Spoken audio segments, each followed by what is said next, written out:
మీకు తెలుసు దేశంలో జరుగుతున్న పరిస్థితులు మీకు తెలుసు. కేసీఆర్ గారిని ఎదుర్కొనే దమ్ము లేక ధైర్యం లేక కేసీఆర్ గారి బిడ్డలైనటువంటి నా మీద రామన్న మీద కేసులు పెట్టే ప్రయత్నం చేస్తా ఉన్నారు. మాది భయపడే బ్లడ్ కాదు, భయపెట్టే బ్లడ్. అసలు ఎట్టి పరిస్థితుల్లో భయపడేదే లేదు.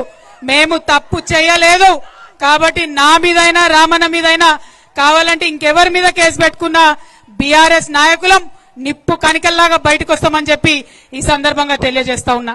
ఎందుకైతున్నాయి కేసులు? ఇవాళ కేంద్రంలో ఎదిరించి మాట్లాడితే కేసు, అవో చైనా వాడు బార్డర్ లోపలికి వచ్చిండు మరి చూసుకొని జరా అంటే కేసు, మరి ప్రజలకు మంచి జరుగుతలేదంటే కేసు. ఇక రాష్ట్రం సంగతి అయితే చెప్పనే అవసరం లేదు. ముఖ్యమంత్రి పేరు మర్చిపోతే కేసు,